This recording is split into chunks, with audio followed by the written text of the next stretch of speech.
মৰমৰ ছাত্ৰ-ছাত্ৰীসকল, আজি যিটো তোমালোকৰ হৈ গ'ল ষ্টেট একাডেমিক কাউন্সিল অসমৰ যিটো তোমালোকৰ নেশ্যনেল টেলেণ্ট চাৰ্চ এক্সাম অৰ্থাৎ প্ৰতিভা সন্ধানী পৰীক্ষা, এই পৰীক্ষাটোত মই আশা কৰিছোঁ তোমালোক সকলোৰে ভাল হৈছে। এই ছাত্ৰ-ছাত্ৰীসকল, তোমালোকৰ এই পিডিএফটো মই যোৱাকালি ক্লাছত কৈছিলোঁ যে যিবোৰ পোষ্ট কুৱেশ্যনখিনি হ'লে তোমালোকে মোক ফটো মাৰি দিবা, আৰু বহুজন ছাত্ৰ-ছাত্ৰীয়ে মোক ফটো মাৰি দিছে আৰু তাৰ বাবে তেখেতসকলক মই বহুত বহুত ধন্যবাদ জনাইছোঁ। নাম আমি বহুতজনে দিছে, গতিকে ছায়ামে হওক বা ৰক্তিমে হওক তেনেকুৱাকৈ আমাক দিছে। আৰু এই যিটো পিডিএফটো ধুনীয়াকৈ দি দিছে, পিডিএফটো বনাই তেওঁ হৈছে মিজানুৰ নলবাৰীৰ। তেখেতলৈ মই ধন্যবাদ জনাইছোঁ, কিয়নো তেওঁ ধুনীয়াকৈ ফটো মাৰি পিডিএফ বনাই তেওঁ দি দিছে, তাৰ বাবে ধন্যবাদ জনাইছোঁ আটাইবিলাকে যিবিলাকে দিছে। ছাত্ৰ-ছাত্ৰীসকল, যিটো প্ৰতিভা সন্ধানী পৰীক্ষা, আজি তোমালোক মই এনচাৰ্ছ কিখিনি মই ক'ম, এনচাৰখিনি তোমালোকৰ শুদ্ধ হৈছে নে তোমালোকে গম পাবা। এনচাৰখিনি মই তোমালোক ক'ম, তোমালোকে চাবা কেই নম্বৰ হৈছে। প্ৰথমতে মই ইংলিছৰ পাৰ্টটো আৰম্ভ কৰিছোঁ, তোমালোকে চোৱা আৰু তাৰপিছত বাকী পাৰ্টকেইটা তোমালোকে পাই যাবা। ছাত্ৰ-ছাত্ৰীসকল, তেনেহ'লে আমি ভিডিঅ'টো আৰম্ভ কৰিছোঁ, আৰু যদি তোমালোকে বাকী পাৰ্টকেইটা পাব বিচাৰে তেনেহ'লে চেনেলটো ছাবস্ক্ৰাইব কৰি ৰাখিবা। অতি সোনকালে মই বাকী পাৰ্টকেইটা দিম, আৰু তোমালোকে কিমান নম্বৰ পালা এই যিটো ইংলিছ পাৰ্টত তোমালোকে কমেণ্ট কৰি জনাবা। ঠিক আছে, আমি আৰম্ভ কৰিছোঁ। ছাত্ৰ-ছাত্ৰীসকল, প্ৰথমটো তোমালোকৰ যিটো প্ৰশ্ন আহিছিল, এই প্ৰশ্নটো যদি আমি শুদ্ধ উত্তৰটো চাওঁ তেনেহ'লে ইয়াৰে শুদ্ধ উত্তৰটো হ'ব যিটো এ আছে, এটো হ'ব ইয়াৰ শুদ্ধ উত্তৰ। ঠিক আছে, প্ৰথম শুদ্ধ উত্তৰটো হৈছে এটো। মই আৰু পঢ়ি থকা নাই, কাৰণ পঢ়ি থাকিলে মানে পলম হ'ব ভিডিঅ'টো, জাষ্ট তোমালোকে চাবহে লাগে কেইটা হৈছে, সেইকাৰণে মই ডাইৰেক্ট কৈ দিছোঁ। 2 নম্বৰ প্ৰশ্নটো যদি চাওঁ তেনেহ'লে ইয়াৰে শুদ্ধ উত্তৰটো চাবা তোমালোকে মাছ হ'ব, যিটো এটো হ'ব ইয়াৰ শুদ্ধ উত্তৰ। 3 নম্বৰ যিটো শুদ্ধ উত্তৰ সেইটো হৈছে ফ্ৰম হ'ব, 3 নম্বৰটো হ'ব ইয়াৰ শুদ্ধ উত্তৰ।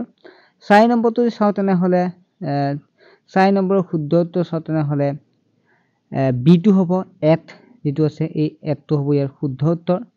আৰু নেক্সট আমি যদি 5 নম্বৰটো চাওঁ, 5 নম্বৰৰ শুদ্ধ উত্তৰটো হ'ব চিটো, চিটো মষ্ট ইউজফুল, এইটো হ'ব 5 নম্বৰৰ শুদ্ধ উত্তৰ। তাৰপিছত 6 নম্বৰ যদি আমি শুদ্ধ উত্তৰ চাওঁ তেনেহ'লে ইয়াৰে ডিটো হ'ব ইয়াৰ শুদ্ধ উত্তৰ। তাৰপিছত আমি 7 নম্বৰটো চাওঁ, 7 নম্বৰৰ শুদ্ধ উত্তৰটো চাওঁ তেনেহ'লে আমি পাম ডিটো হ'ব ইয়াৰ শুদ্ধ উত্তৰ, ডিটো হ'ব ইয়াৰ শুদ্ধ উত্তৰ 7 নম্বৰ। ছাত্ৰ-ছাত্ৰীসকল, আৰু এটা মই কথা কৈ থওঁ, তোমালোকে যদি মানে যিকোনো ইনফৰমেশ্যনবিলাক পাব বিচাৰা, সকলোবিলাক যিহেতু ইউটিউবত দিয়াটো সম্ভৱ নহয়, গতিকে মোৰ এটা গ্ৰুপ আছে SR এডুকেশ্যন অফিচিয়েল বুলি। এই গ্ৰুপত জইন হ'বৰ বাবে তোমালোকে যিটো ডেছক্ৰিপশ্যন নাম্বাৰ এটা পাবা, তোমালোকৰ হোৱাটছএপ নাম্বাৰ, এই হোৱাটছএপ নাম্বাৰ তোমাৰ নাম, এড্ৰেছ মিনছ তোমালোকৰ ডিষ্ট্ৰিক্টখন আৰু ক্লাছটো তোমালোকে লিখি হোৱাটছএপত SMS দিবা, মই তোমালোকৰ গ্ৰুপটো এড কৰি দিম। সকলো ইনফৰমেশ্যনবিলাক ইউটিউবত নোপোৱা ইনফৰমেশ্যন তোমালোকক দি দিম। ঠিক আছে, কিছুমান ইম্পৰ্টেণ্ট PDF CDF তোমালোকে পাই যাবা। তাৰপিছত 8 নম্বৰ প্ৰশ্নটো যে আছে, 8 নম্বৰটো হৈছে ইয়াৰে শুদ্ধ উত্তৰ চাওঁ তেনেহ'লে চিটো হ'ব ইয়াৰ শুদ্ধ উত্তৰ। 9 নম্বৰ শুদ্ধ উত্তৰটো 9 নম্বৰটো যদি চাওঁ তেনেহ'লে ডিটো হ'ব ইয়াৰ শুদ্ধ উত্তৰ। 10 নম্বৰটোলৈ আহিছোঁ, 10 নম্বৰ যদি আমি শুদ্ধ উত্তৰটো চাওঁ, 10 নম্বৰৰ এটো হ'ব ইয়াৰ শুদ্ধ উত্তৰ। 11 নম্বৰ যদি শুদ্ধ উত্তৰটো চাওঁ তেনেহ'লে ইয়াৰে বিটো হ'ব শুদ্ধ। তাৰপিছত আমি 12 নম্বৰলৈ আহিছোঁ, 12 নম্বৰটো হৈছে ইয়াৰ শুদ্ধ উত্তৰ, বিটো হ'ব শুদ্ধ উত্তৰ। 13 নম্বৰ যদি চাওঁ তেনেহ'লে 13 নম্বৰৰ শুদ্ধ উত্তৰটো হ'ব 13 নম্বৰ, ইয়াৰে শুদ্ধ উত্তৰ হ'ব বিটো। ঠিক আছে, 14 নম্বৰ যদি আহোঁ, 14 নম্বৰৰ শুদ্ধ উত্তৰটো চাওঁ যদি তোমালোকে পাবা 14 নম্বৰৰ শুদ্ধ উত্তৰটো ডিটো হ'ব। ঠিক আছে, তোমালোকে চিন দি যাবা বা তোমালোকে জানি চাই যাবা।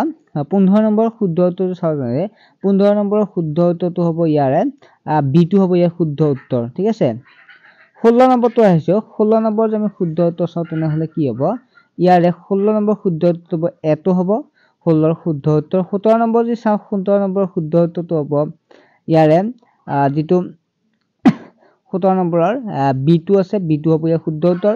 18 নম্বৰ যদি চাওঁ তেনেহ'লে আমি দেখা পাম 18 নম্বৰৰ যি 4টা অপশ্যন আছে, ইয়াৰ 4টাৰ চিটো হ'ব ইয়াৰ শুদ্ধ উত্তৰ। 19 নম্বৰ যদি চাওঁ তেনেহ'লে 19 নম্বৰৰ এটো হ'ব শুদ্ধ উত্তৰ। 19 নম্বৰৰ কোনটো আছিল প্ৰশ্নটো, 19 নম্বৰ হ'ব ইয়াৰে এটোৱে হ'ব ঠিক আছে এটোৱে হ'ব ইয়াৰ শুদ্ধ উত্তৰ 20 নম্বৰ যদি আহোঁ 20 নম্বৰৰ শুদ্ধ উত্তৰ হ'ব বি2 হ'ব ঠিক আছে বি2 21 নম্বৰ যদি আমি চাওঁ শুদ্ধ উত্তৰটো পাম ইয়াৰে যদি 21 নম্বৰ ইয়াৰে এটো হ'ব 21 নম্বৰ ডি2 হ'ব ঠিক আছে ডি2 হ'ব 21 নম্বৰ শুদ্ধ উত্তৰ আৰু 22 নম্বৰৰ শুদ্ধ উত্তৰটো হ'ব সি2 ছাত্ৰ-ছাত্ৰীসকল 22টা প্ৰশ্ন তোমালোকৰ লগত মই জাস্ট উত্তৰকেইটা কৈ দিছো কাৰণ এতিয়া তোমালোকক কনসেপ্ট ওয়াইজ বুজাবলৈ বহুত সময় লাগিব জাস্ট তোমালোকে আজি পৰীক্ষা দি আহিছে গতিকে ইমান দীঘল ভিডিঅ চোৱাটো তোমালোকৰ বাবে এটা মানে আমনিৰ বিষয় হ'ব গতিকে সেইকাৰণে মই কৈ দিলো আজি এতিয়া বৰ্তমান 22টা প্ৰশ্ন আলোচনা কৰিলো তোমালোক এই 22টা প্ৰশ্ন কিমান নম্বৰ পালা তোমালোকে কমেন্ট কৰিবলৈ কেতিয়াও নাপাহৰিবা তোমাৰ বন্ধু-বান্ধৱীক শ্বেয়াৰ কৰিবা তেওঁলোকৰ গম পাব কিমান নম্বৰ পালা ঠিক আছে নেক্সট আমি তাৰ পিছৰ পাৰ্টটো অতি সোনকালে দিম ঠিক আছে বাই